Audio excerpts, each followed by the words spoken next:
Hey guys, and welcome back to Castle Crush, and today we are going to be making some more Giant Spectre in double mana speed mode. Now this is one of the most epic types of challenges that I have done here, honestly, because it gets really crazy, and it's just a really crazy time with the amount of skeletons that get out there. So we're using the necromancer, of course, and tons of skeletons, and then the Spectre card as well as Resurrection. And the goal here is to just get some super giant specters. Now, some of the deck variations I am doing in this video also have giant growth, just because what I discovered is that there's kind of a limit to the number of skeletons I can get out there before my game starts to crash. So, or not so much crash, but basically it becomes unresponsive and I'm unable to play any more cards. So in order to counter that, I have used giant growth in some decks. So if it starts to get too laggy, I can simply employ that. And I also realized that if I'm doing friendly necromancer battles, probably the best thing to do is to have skeletons on one necromancer side, on the one I'm growing the Spectre out of, and then the other necromancer should have non-skeleton cards, so that there are less overall troops on the board, and that way I can fit more skeletons on my side before it crashes. So it's kind of that type of a game, trying to figure out how to get the Spectre really giant without actually having so many cards being played that it causes the game to lag out. So these are still some really epic matches, though, just because my opponents also had necromancers being played, and it just became these really epic battles in various lanes. And yeah, this one here, I just kept going back with the Resurrection. But if you want to have a necromancer battle that doesn't really end super quickly, I think it is pretty important to either have like multiple necromancers or have protection. Protection plus multiple necromancers is pretty hard to get rid of, and I wasn't running protection in this, so maybe I should have been. Might have ended up with some more interesting stuff, because what happened is that I'm not running dragon, but my opponents are running dragons a lot of these matches, and basically the dragons just eliminate everything. So that's why I'm losing this one, despite the fact that I just threw a 99 Spectre out there. And obviously it's stronger than the dragons they have out there, but the dragons AoE thing, because the Spectres come back at lower health, it was kind of just eliminating them instantly. So that's kind of how that was working out there. So just opening up a couple of chests, nothing too crazy. We do get a shock card. That's a card I rarely use.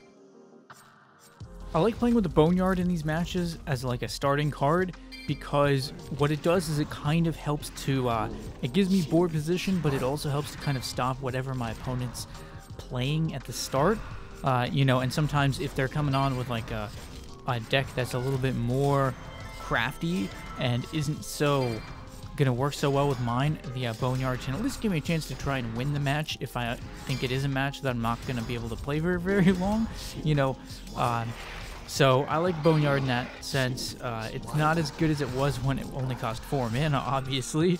I still keep thinking about that, and I'm like, at 4 mana, Boneyard was such an overpowered deck, card for rushing decks. Like, that card was so good at 4 mana. Like, because I'm still using it at 6 mana, so yeah. Not in rushing decks, but I mean, you could set up a rushing deck like that. Look at this Spectre, though. I was really going off with this Spectre and working it pretty well. I don't know if I had giant growth in this match. I did have giant growth. That's why it's getting so large, mostly, because I was having trouble against random opponents just getting enough skeletons out. And it goes to show how lucky I was when I had the sort of plus 208, I think, Spectre in that other video. I was really quite lucky, because it takes quite a while to find an opponent who wants to play the same style, and you also have to get pretty lucky with not destroying your opponent's castle and them not destroying your castle before you can get it going. And also, they have to have the right... Basically, in that match, my opponent had a necromancer deck, but they didn't have skeletons, I don't think. They were playing with, like, dragon and black knight and stuff instead.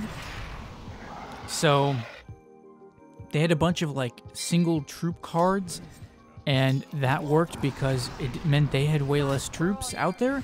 So it meant I could have more before the game would crash, which meant I could have more skeletons. And then I am able to, in a match like this, where they have a bunch of skeletons, that limits the number I can have before it crashes. So it's better if my opponent does have a necromancer deck, but doesn't have skeletons. That's kind of how you can get the really large Spectre. But the giant growth is just fun too, because it really adds a lot. Like, it's the equivalent of a bunch more skeletons. So I was really... This match here was pretty funny. Like, I think my opponent was actually playing to win a little bit. I mean, I think they were. So, but I just went right in. As you'll see, I just go right in on them. They were trying to take stuff out. I was like, nope. We are putting on the pressure. And I go in here with a plus 34. And then, you know what? I just decide, nope, I'm ending this match right here. Sneak attack, deploying all the giant growths, and they couldn't stop me. I don't know if they were really expecting that, to be honest, because it looked like that was the size the Spectre was going to be, and then I just dropped like 4 giant growths on it right as it reached their castle.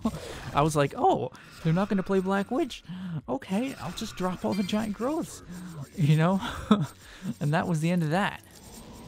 I don't think they were expecting that. I think they thought they could, like, let the Spectre hit their castle a bit. But once I put the giant growth on, there was, like, no way. So...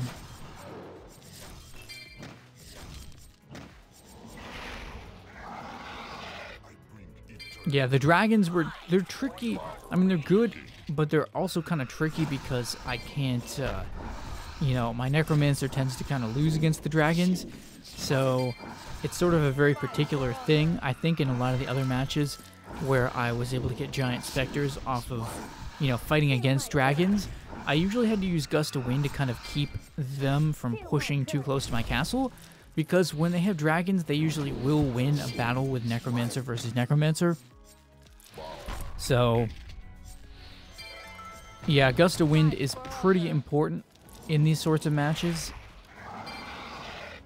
Especially if I'm trying to not win too quickly. But still, these were good matches, some of them, because my opponent was doing a lot of damage to me. This one here, it was like, okay, because obviously I could tell they were going to win since they had like ranged spells and like cannon shot and stuff. But I got to their castle right here and I was doing major damage, and it's like, not quite, but the middle lane, maybe. That's a lot of damage those skeletons are doing. Almost. Oh, they're just blocking just enough. Will I get the win? Yes, I do get the win. They couldn't stop all 3 lanes.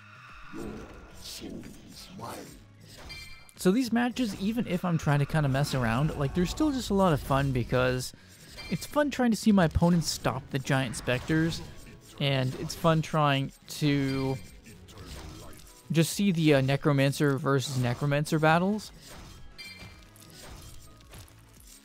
I did put in Ice Elemental kind of just as a card to help with some of the extra skeletons.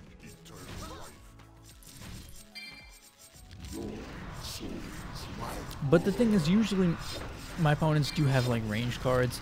See, this one, the bottom lane stack, was kind of bad because there's nothing I can really do about that. But you can see, I love it when it gets to be that trail of skeletons like what I have in the middle lane. That just looks so cool. It just looks so cool. And there's like that long trail of skeletons like going back. And unfortunately this one here, you can just like tell I was like, I don't really have this, but actually if I could just get rid of that spiked statue, I could do some more damage. And this ended up being kind of a battle in the end. I kind of rebuilt my presence there in the bottom lane thanks to the gust of wind.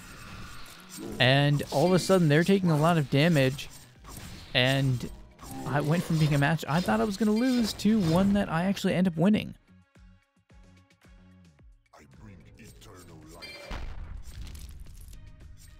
So as usual, I get the necromancer stack set up and they get theirs set up. And this person was also going for a necromancer skeleton setup, but they again also had the dragon, which kind of ends up being a key card here. And they also had Orc's Horde, which is actually a card I want to use again in some videos because I haven't used Orc's Horde in a long time. This was kind of a cool match though because I had the giant spectre and they had a bunch of smaller specters, and my giant spectre though was getting kind of wrecked, but that's kind of what can happen sometimes. And unfortunately though, they get the Inferno. I do manage to bring it back, and there's a plus 78, so definitely doing pretty good there. But you can see it's interesting. The thing is, when they have the skeleton type of thing like that, it takes a long time for my specters to get to the dragon, because it's sort of behind a bunch of skeletons, and that means that the dragon has tons of time to just kill the skeletons over and over and push my stack back, which is kind of what ends up happening here. And I just get completely backed up against my castle and don't really have the right cards in this deck to counter what they're doing. There's the plus 99, but I was just totally backed up against my castle. And despite having the giant spectre, because there's so many skeletons on their side, it's just hitting the skeletons infinitely and just never reaches the dragon practically. So yeah, that's kind of what happened there. But still, that was the largest one I got in this, plus 99. Largely had to do with the fact that a lot of the necromancer decks I went up against also had skeletons, so they were getting so many skeletons out there that it kind of limited the number I could get out without it kind of crashing. So yeah, that's the problem with random matches, I guess. But still, a lot of fun. These matches are always so much fun just because there's so much chaos, and I mean, it's a good time. It's a good time. It's why double mana speed remains my favorite game mode and favorite one to make videos from as well, just because there's so much chaos and so much epicness. And right here, they were trying to win so close, but I just pushed right through, picked up that win, and that is going to do it for this video. So I hope you guys enjoyed some more epic Spectre deck, and leave a like if you enjoyed. Let me know what you thought about this video in the comments and what other types of content I should create. Maybe subscribe if you're new to my channel. And thanks for watching, guys, and stay tuned for more videos.